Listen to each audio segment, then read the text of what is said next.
Codependency and the narcissist. This is a video I've never really planned on doing, and I know many people have asked me to do a video on codependency, but I find it very, very tricky ground because there is no wrong in realising you are a codependent and working on your codependency, but there is many reasons why people are codependent, and being in a narcissistic relationship isn't always one. However, if you are codependent, you need to work on your codependency.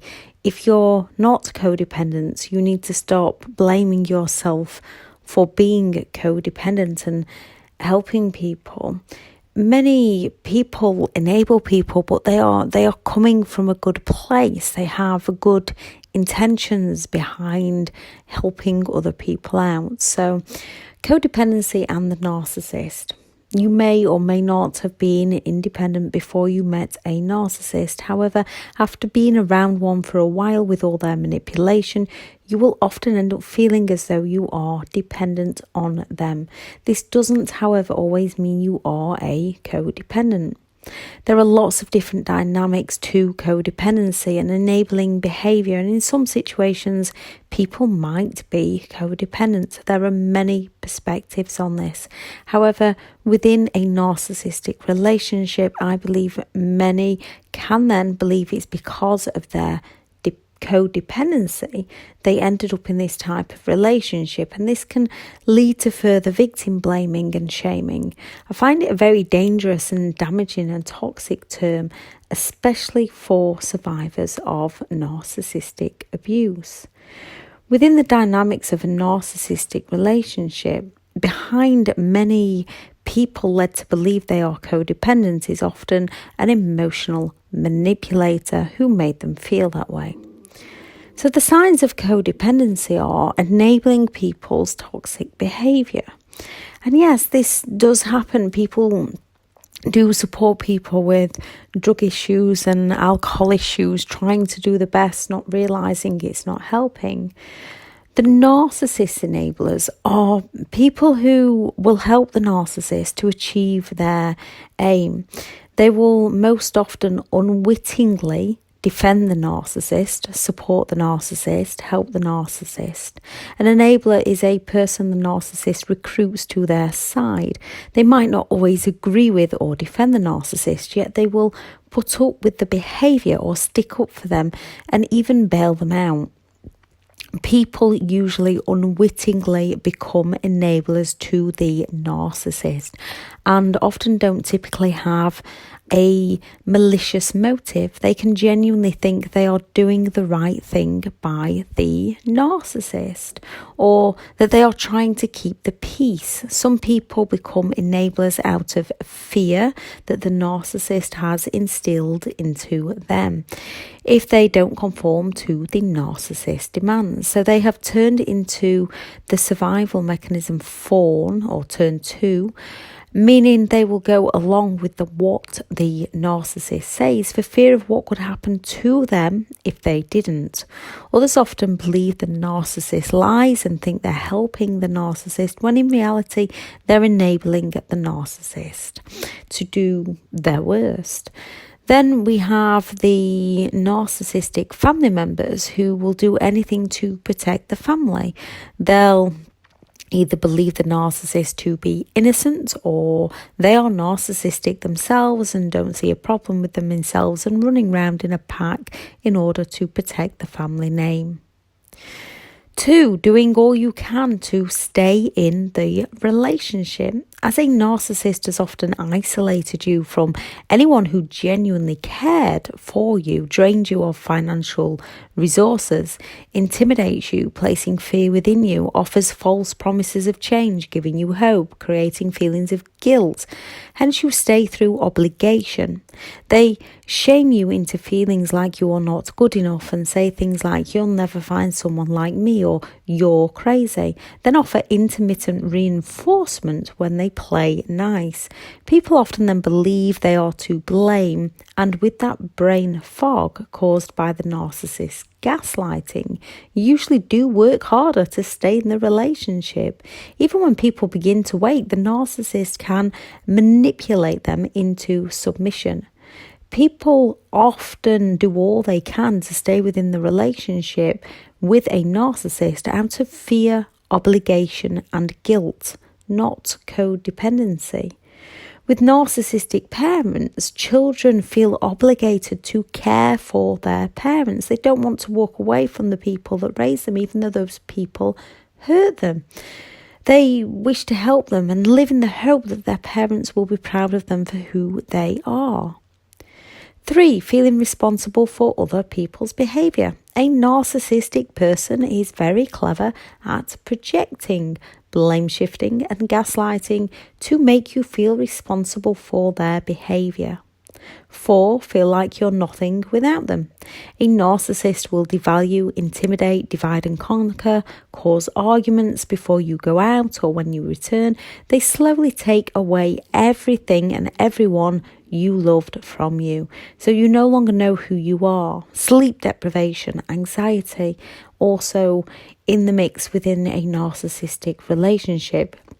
Narcissists make you feel needy and clingy and like you would be nothing without them. They will even tell you, you'll be nothing without me. So, yes, it is going to make you feel unworthy when someone is constantly invalidating who you are as a person. 5, excessively emotional. Long-term emotional abuse can cause brain damage, shrinking our hippocampus. So not only feel like we are losing our memories due to the narcissist gaslighting, but also because the part of our brain responsible for housing part of our memories is also shrinking in size, meaning we don't hold our memories as well as we used to. It also grows our amygdala, which is responsible for our emotional responses such as fear, anxiety and aggression. When living in fear and stress, we are going to become hyper vigilant, becoming extremely sensitive to our environment, often becoming more emotional in situations. We might be more emotional in a given situation than we would be if we were to step away, clear the fog and see the bigger picture. And a narcissist is very good at causing that intrigue or causing those feelings of insecurity and jealousy within you, and then invalidating those feelings by saying that you're being too sensitive or that you're overreacting to cause confusion, and it sends our emotions all over the place. And there is nothing wrong with being a sensitive person. It means you care for yourself and you care for other people. 6, needing validation and reassurance. When you've been continuously told that things didn't happen that did happen, and things did happen that didn't happen, that you imagine things. When you're being belittled and shamed, living under constant gaslighting, fear of reactions if you don't do as they say, you'll be looking for validation and reassurances. When you're living in cognitive dissonance, your realities and beliefs are no longer matching up. So you're constantly trying to seek validation of your reality. And when you've lost your beliefs, it's a very confusing place to be, where we are going to be looking for reassurance to try and work out what's happening. 7, lack of boundaries. Narcissists have many manipulative methods to take down people's boundaries. When you fear saying no, you're going to say yes in the hope that nothing terrible will happen to you. 8, a need to avoid conflict. A narcissist rage is one of the scariest things one can witness.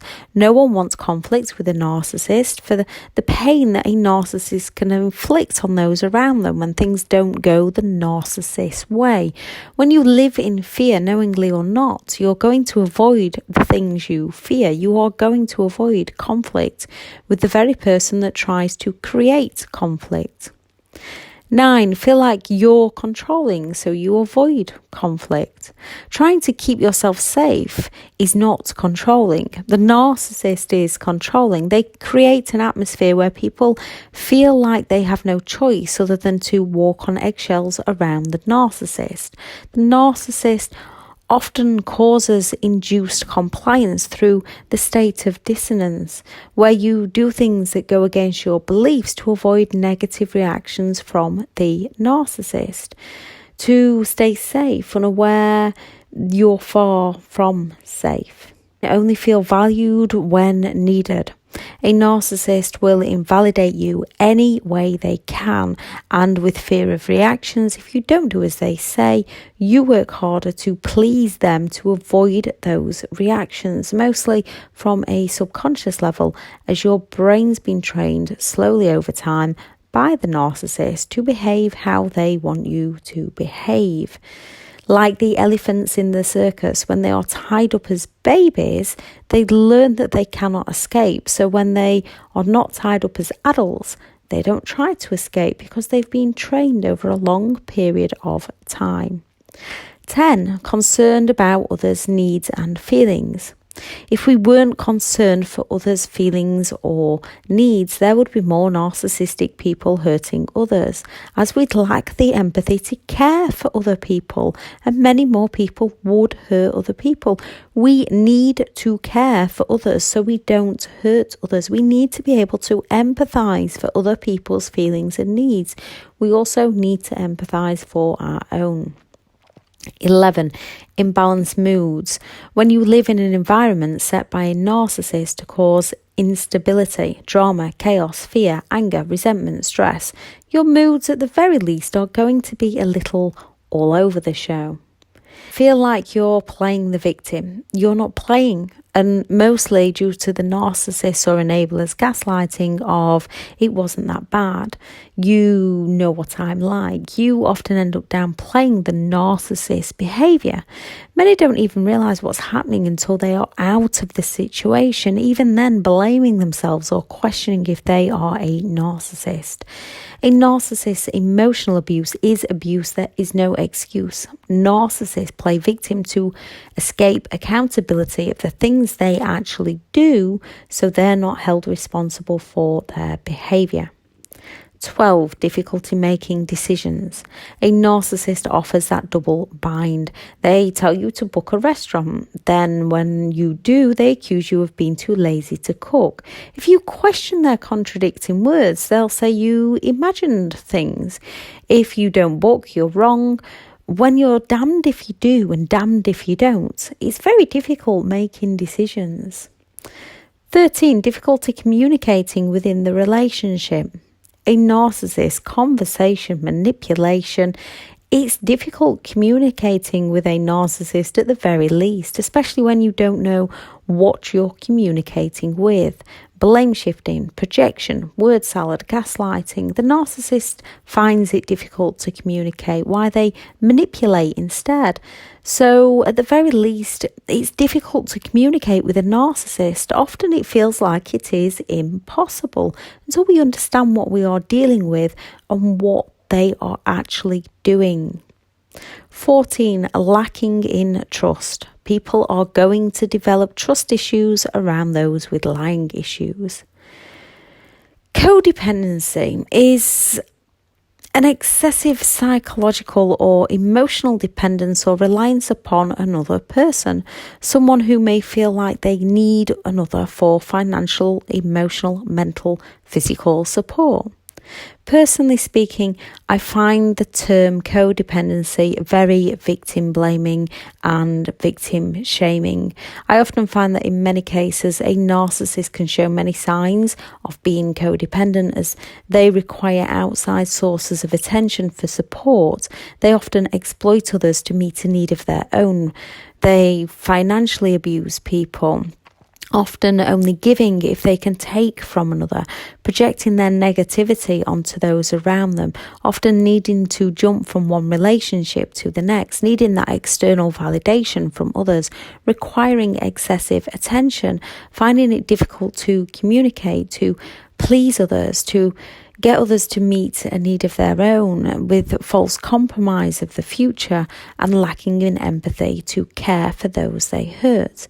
This doesn't mean that if you suspect you are codependent, that you are a narcissist. Most often quite the opposite. If you are worried that you are a narcissist, usually that means you are not.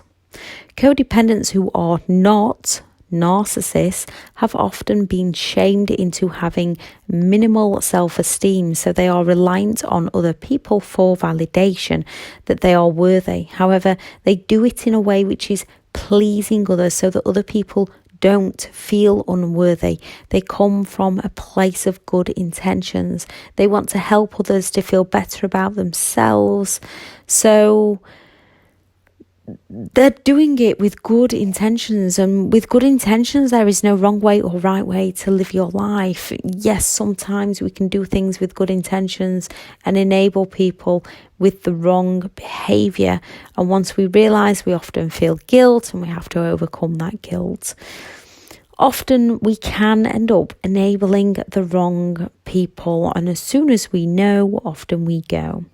Yes, some people might be codependent before entering a narcissistic relationship and after. However, many are not. They just feel codependent once they've left the relationship. If more people pleased people, less people would hurt people, and the less people would need to feel guilt for enforcing boundaries, as the more people would respect those boundaries in the first place. Behind codependents who are not a narcissist is often an emotional abuser, and behind that emotional abuser could have been another emotional abuser, and it doesn't always make someone a codependent. People often believe they're codependent when most often it's due to the trauma bond, and that people end up becoming dependent on a narcissist due to the trauma bond and the financial abuse, as well as fear and many other things. Trauma bonding happens when ongoing cycles of abuse due to the narcissist's reinforcement of the intermittent reward punishments, their admiration phase when they treat you so well in the love bombing and the idolization stages of the relationship, and then their envious phase when they shame you, when they devalue you, when they invalidate you, moving your emotions from excitement to fear, releasing many chemicals such as dopamine when they treat you well, cortisol when they're treating you so wrong and you're living under constant stress and fear. Trauma bonding keeps you emotionally attached to the abuser. As well as fear within the relationship, the trauma bond makes the pain of leaving feel worse than the pain in staying, keeping people loyal to their abuser and trapped within the cycle of abuse. When you feel powerless within a relationship and live in the hope of them changing, when they continue to hurt you, lie to you, break promises on you, when you become overly careful not to set them off, walking on eggshells around them, you could be trauma bonded and not codependent. This is more powerful than love or codependency. This is weaning yourself off very powerful chemical drugs within the body that the body has released to try and keep you safe, as often without realizing you fawn to their ways because you were living in fear and feeling very unsafe.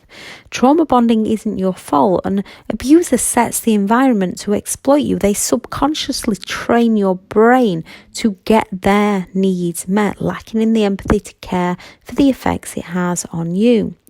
People also stay from the false hope a narcissist manipulates people into believing of who they are and who they claim themselves to be, as they blame us for all their wrongdoings and gaslight us into doubting our reality and our own sanity, as most people can see the good in those even when they show them the bad, and through object consistency still care for those when there is conflict or distance.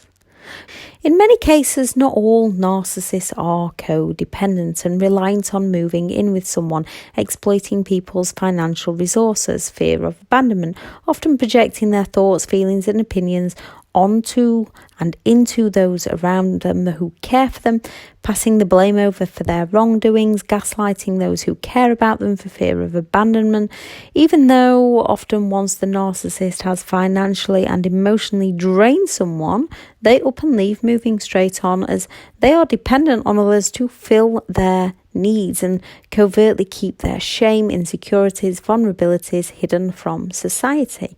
So even a narcissist that does those things and acts in codependent ways isn't necessarily a codependent.